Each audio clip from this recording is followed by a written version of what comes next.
Hello बच्चों, कैसे हैं आप सभी। स्वागत है आप सभी का एक बार फिर से आपके अपने ही चैनल आईपी एकेडमी पर। यहाँ पे मैं बात करने वाला हूँ क्लास 10th की, जो कि विज्ञान प्रश्नोत्तरी सीरीज, जिसका नाम हमने दिया है विज्ञान पंचामृत सीरीज, ये हमारी चल रही है। और हम सभी 2 चैप्टर बहुत ही अच्छे से क्लियर कट कर चुके हैं, याद कर चुके हैं। तो यहाँ पे हर एक वीडियो में आपको बता दूं, हर एक वीडियो में 5 महत्वपूर्ण प्रश्न आप तैयार करते हैं, जिनको हम रटते नहीं, समझ के चलते हैं। तो आपके लिए ये 10th क्लास के एग्जाम में बहुत ही ज़्यादा काम आने वाले वीडियोस हैं। तो इन सभी वीडियोस को, इन सभी क्लासेस को आपको लेना है। 15 से 20 मिनट का एक वीडियो होता है, जिसमें आप 5 क्वेश्चन इजीली लर्न कर ही लेते हैं। वीडियो को 1 से 2 बार देखेंगे, आपको क्वेश्चंस के आंसर्स यहीं के यहीं लर्न भी हो जाएंगे और आप एक बार खुद से लिख के देख लें।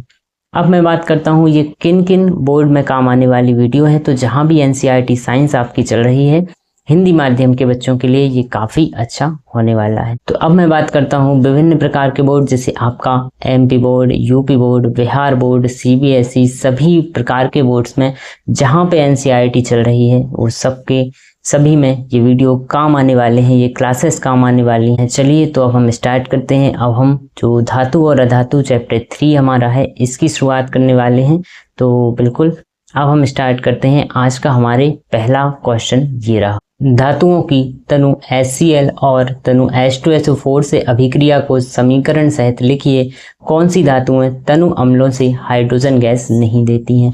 तो अगर मैं एक बात करूं सामान्य सी अभिक्रिया कि यहाँ आपको दिख रहा है HCl मतलब हाइड्रोक्लोरिक एसिड, और दूसरा है आपका H2SO4 मतलब कि कौन सी, सांद्र सल्फ्यूरिक अम्ल। तो यहाँ पे आपके लिए सल्फ्यूरिक अम्ल और हाइड्रोक्लोरिक एसिड, ये 2 अम्ल हमारे पास हैं, और इनकी अभिक्रिया धातुओं से जब होती है तो क्या होता है, ये खास तौर पे हमसे पूछा गया है। तो अगर मैं इसकी सामान्य सी अभिक्रिया की बात करूं, जब भी कोई मेटल होती है, जब भी कोई धातु होती है, इसकी अभिक्रिया आप किसी भी एसिड से कराते हैं तो हमारे लिए लवण मिलता है और साथ में हाइड्रोजन गैस बाहर होती है। तो क्या क्या बनता है, एक तो लवण बनता है और फिर हाइड्रोजन गैस बाहर होती है। तो आइए इस अभिक्रिया को हम देखते हैं। हमने जिंक की अभिक्रिया हाइड्रोक्लोरिक अम्ल से पहले कराई, मतलब HCl से अभिक्रिया जिंक की करवाते हैं। तो यहाँ पे जिंक जो कि सॉलिड फॉर्म में होता है, HCl से अभिक्रिया करता है एक्वस में, तो क्या बनता है आपका ZnCl बनता है, मतलब जिंक क्लोराइड का निर्माण होता है, जो कि एक लवण है, और हाइड्रोजन गैस बाहर निकलती है। इसके बाद अगर हम किसी भी धातु की अभिक्रिया, दूसरा अम्ल आप ले लेते हो, H2SO4 ले लेते हैं, उससे भी अगर हम अभिक्रिया कराते हैं तब भी क्या होगा, तो जिंक की अभिक्रिया जब भी आप करवाओगे किससे, H2SO4 से, तब भी हमारे पास एक लवण बनेगा जिसका नाम है ZnSO4 जिंक सल्फेट, और हाइड्रोजन जो है वो गैस बाहर हो जाएगी। अब हमसे पूछा गया है इसी क्वेश्चन में आगे कि कौन सी धातुएं तनु अम्लों से हाइड्रोजन गैस नहीं देती। तो भैया जो धातुएं अम्लों से अभिक्रिया नहीं करती हैं, क्योंकि धातुओं का एक सक्रियता श्रेणी होती है कि सबसे ज़्यादा जो क्रियाशील धातुएं हैं वही हाइड्रोजन गैस निकालती हैं। तो यहाँ आप देखोगे कॉपर, सिल्वर और यहाँ पे गोल्ड और प्लेटिनम, ये 4 धातुएं ऐसी हैं जो कि हाइड्रोजन गैस नहीं बाहर करती हैं। तो जो धातुएं हाइड्रोजन से कम अभिक्रियाशील होती हैं, वे तनु अम्लों के साथ अभिक्रिया करके हाइड्रोजन गैस विस्थापित नहीं करती हैं। तो ये था हमारा आज का पहला क्वेश्चन, और अब हम बढ़ते हैं अगले क्वेश्चन की ओर। और चैप्टर नंबर 3 का क्वेश्चन नंबर 2 अब है आपके सामने। धातु ऑक्साइड क्षारीय और अधातु ऑक्साइड अम्लीय होते हैं, समीकरण देकर समझाइए। तो धातु ऑक्साइड क्षारीय प्रकृति के होते हैं, इसको हमें समझना है। तो हमारे पास कोई एक धातु है जिसका हमें आपको ऑक्साइड हम सभी को बनाना होगा, और फिर वो क्षारीय है ये हमें सिद्ध करना है। तो यहाँ पे धातु ऑक्साइड की मैं बात करूँ तो जैसे कि हमने चैप्टर 1 में पढ़ा था कि मैग्नीशियम जो होता है उसको अगर हम हवा में ऐसे जला देते हैं तो फिर क्या बनता है, मैग्नीशियम ऑक्साइड का निर्माण होता है। मतलब मैग्नीशियम एक धातु है और धातु ऑक्साइड के साथ जुड़ जाती है, और इसी आप धातु ऑक्साइड को, मैग्नीशियम ऑक्साइड को अगर हम पानी में मिलाते हैं, जल में मिलाते हैं, और फिर हम एक पेपर डालते हैं, कौन सा, लिटमस पेपर डालते हैं, तो लाल लिटमस जो होता है वो कैसे रंग में परिवर्तित हो जाता है, नीले रंग में परिवर्तित हो जाता है। और इससे हमें पता चलता है कि जो धातु ऑक्साइड होते हैं वो क्षारीय प्रकृति के होते हैं, क्योंकि क्षार का काम ही है लाल लिटमस को कैसा कर देना, नीला कर देना। तो MgO जो कि मैग्नीशियम ऑक्साइड है, इसकी अगर हम जल में मिलाते हैं तो फिर हमारा मैग्नीशियम हाइड्रोक्साइड का निर्माण होता है, जो कि एक क्षार होता है। तो धातु ऑक्साइड जहाँ पे क्षारीय प्रकृति का होता है, वहीं पे आप अगर देखें तो जो अधातु ऑक्साइड होते हैं यह अम्लीय प्रकृति के होते हैं। तो यहाँ आप ध्यान देंगे तो जो अधातु हो गई, कोई सी भी आप अधातु लेते हैं और इसका ऑक्साइड अगर हम बनाते हैं तो यहाँ हमने सल्फर डाइऑक्साइड लिया हुआ है। तो सल्फर को अगर हम जलाते हैं तो सल्फर डाइऑक्साइड का निर्माण होता है, और सल्फर डाइऑक्साइड को अगर ऑक्साइड में भी अगर हम जल से अभिकृत करते हैं या जल इसमें मिलाते हैं तो हमारे लिए H2SO3 का निर्माण होता है, जिसे हम बोलते हैं सल्फ्यूरस अम्ल बोलते हैं। और ये जो अम्ल पैदा हुआ यह नीले लिटमस पेपर को यह लाल कर देता है। तो इससे हमें पता चलता है कि जो अधातु के ऑक्साइड होते हैं वो कैसे होते हैं। अधातु के ऑक्साइड अम्लीय प्रकृति के होते हैं। चलिए अब हम चलते हैं आज के तीसरे क्वेश्चन की ओर। और अभी तक अगर आपने चैनल को सब्सक्राइब नहीं किया है तो आपका काम है इस चैनल को सब्सक्राइब करना, जिससे आने वाले हर एक वीडियो आप तक मिल सकें। ये जो 10th क्लास की सीरीज देख रहे हैं, इसके अलावा आपको 11th और 12th की वीडियोस, 9th की वीडियोस भी हैं। तो अगर आपके कोई कांटेक्ट में हैं जो 9th और 10th के बच्चे हैं तो उनको भी आप ज़रूर बताएं, 12th के बच्चे हैं उनको आप ज़रूर बताएं, और इस चैनल पे ज़्यादा से ज़्यादा लोगों को जोड़ें। तो चलिए अब हम बढ़ते हैं अपने अगले क्वेश्चन की ओर। सोडियम धातु को मिट्टी के तेल में क्यों रखा जाता है? काफ़ी इंपॉर्टेंट क्वेश्चन और बहुत ही अच्छा क्वेश्चन कि सोडियम जो है इसको हम मिट्टी के तेल में रखते हैं, खुला नहीं रख सकते हैं। तो सोडियम को यदि हम हवा के साथ खुला रखते हैं तो क्या होता है? तो सोडियम धातु अत्यंत क्रियाशील होती है, रिएक्टिव होती है। यह हवा में नमी होती है, यहाँ कमी लिखा हुआ है लेकिन कमी की जगह आपको नमी कर लेना है, मॉइस्चर, जो कि इंग्लिश में एकदम सही लिखा हुआ है। तो नमी, हवा की नमी एवं ऑक्सीजन से तेजी से अभिक्रिया करती है और इसका परिणाम रिजल्ट हमें ये मिलता है कि क्या होता है, इसमें आग लग जाती है। तो सोडियम एक अत्यंत अभिक्रियाशील धातु होती है और जो हवा में मौजूद ऑक्सीजन और नमी के साथ तेजी से संपर्क में आकर भीषण आग पकड़ लेती है। इस खतरनाक अभिक्रिया से बचने के लिए इसे हम क्या करते हैं, सोडियम धातु को सुरक्षित रखने के लिए धातु को मिट्टी के तेल में रख दिया जाता है, जिससे कि मिट्टी के तेल में क्या होता है, नमी भी नहीं होती है। तो इस कारण से वो रिएक्ट नहीं कर पाती है और सोडियम अभिक्रिया नहीं कर पाता है मिट्टी के तेल में। तो मिट्टी के तेल में सोडियम धातु को रखने से हमें क्या लाभ हो सकते हैं? तो पहला तो मिट्टी के तेल में हवा और नमी नहीं होती है और परिणाम क्या होता है, सोडियम सुरक्षित रहता है।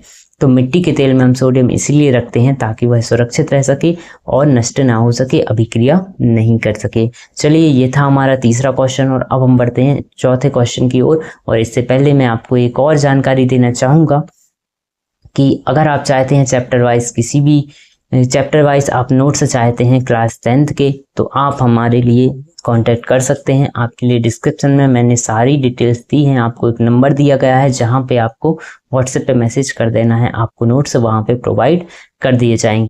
तो चलिए अब हम चलते हैं अपने क्वेश्चन नंबर 4 की ओर। और क्वेश्चन नंबर 4 है हमारा, आयनिक यौगिकों के गलनांक और क्वथनांक उच्च क्यों होते हैं? तो आयनिक यौगिक जो होते हैं हमारे, उनका गलनांक और क्वथनांक काफ़ी ज़्यादा हाई होता है और उच्च होता है। ऐसा क्यों होता है? तो सबसे पहले तो मैं बात करूँ को आयनिक यौगिक जो कि हमारे पास सबसे अच्छा एग्जाम्पल हमारे पास जो मौजूद होता है वो होता है NaCl का, मतलब कि सोडियम क्लोराइड का, जो हम सभी बार बार इसे पढ़ते रहते हैं। तो सोडियम क्लोराइड में होता क्या है, एक तो सोडियम आयन होता है जो कि प्लस में होता है, और Cl जो होता है, क्लोरीन का जो आयन होता है वो माइनस में होता है। और एक प्लस एक माइनस को बहुत ही मजबूती से स्थिर वैद्युत आकर्षण बल के द्वारा बांधे रखता है, जिससे कि बहुत ही हाई ये जो बल होता है वो बहुत ज़्यादा होता है और आकर्षण इतना ज़्यादा होता है। इसी कारण से ये जो गलनांक है और क्वथनांक है बहुत ज़्यादा हाई होता है। आइए समझते हैं। आयनिक यौगिक विपरीत आवेशित आयनों से बने होते हैं जो एक दूसरे को मजबूती से आकर्षित करते हैं और इन्हें अलग करना बेहद कठिन होता है। तो गलनांक और क्वथनांक इसी कारण से काफ़ी उच्च होते हैं। तो अधिक ऊर्जा की आवश्यकता होती है इनके इस बंध को तोड़ने के लिए। कौन सा? आयनिक बंध को तोड़ने के लिए। तो इस प्रबल आकर्षण को तोड़ने के लिए यौगिक को ठोस से तरल मतलब कि गलनांक और तरल से गैस मतलब कि क्वथनांक में बदलने के लिए अत्यधिक मात्रा में ऊष्मा की आवश्यकता होती है। तो इस कारण से इसके गलनांक भी और क्वथनांक भी काफ़ी ज़्यादा उच्च देखने को मिलते हैं। अब है हमारा आज का अंतिम क्वेश्चन, और इस जो चैप्टर 3 आपका चल रहा है उसका क्वेश्चन नंबर 5 और इस वीडियो का आखिरी क्वेश्चन। इसके बाद आगे के पार्ट आएंगे और आगे के सभी पार्ट्स देखने के लिए आपको चैनल को सब्सक्राइब कर लेना है। चलिए स्टार्ट करते हैं। अब हमारा ये कौन सा 5वें नंबर का क्वेश्चन है कि जल के साथ धातुओं की अभिक्रिया लिखिए। तो जल के साथ धातुओं की अभिक्रिया लिखिए। सोडियम, मैग्नीशियम और जैसे आयरन की अभिक्रिया में क्या अंतर होता है जब भी कोई धातु जल से अभिक्रिया करती है। तो पहली जो अभिक्रिया है हम सोडियम की ही लेंगे।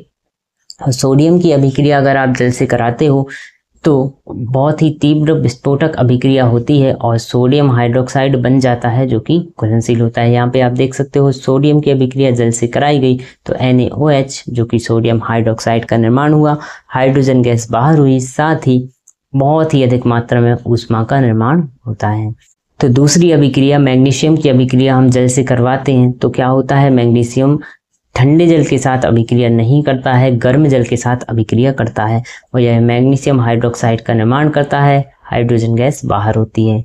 वहीं तीसरी अभिक्रिया जो कि आपकी आयरन के साथ करवाई जाती है तो आयरन ऑक्साइड का निर्माण होता है और यहाँ पे Fe जो कि Fe और H2O की अभिक्रिया होती है तो फिर आयरन ऑक्साइड का निर्माण होता है, हाइड्रोजन गैस बाहर निकलती है। जो आयरन होता है यह भाप से अभिक्रिया करता है, मतलब करती तो ये तीनों के तीनों जल से ही अभिक्रिया है, लेकिन एक जो मैग्नीशियम है यह गर्म जल से, जो आपका सोडियम है यह ठंडे जल से और जो आपका आयरन है ये किससे अभिक्रिया करता है, यह भाप से अभिक्रिया करता है। भाप भी जल का ही एक रूप है।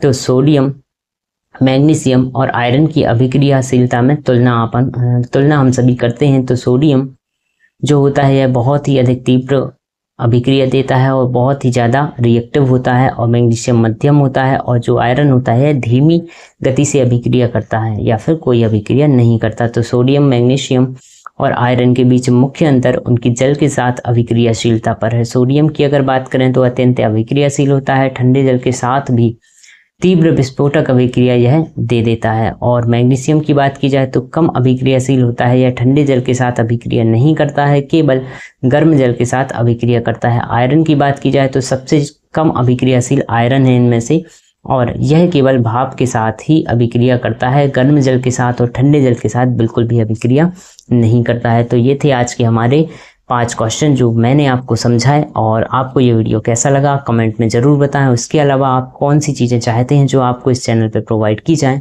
वो भी आप कमेंट करके ज़रूर बताएं। तो चलिए अब हम मिलते हैं अपने अगले वीडियो में। आप सभी के लिए राधे राधे। चैनल को सब्सक्राइब करें।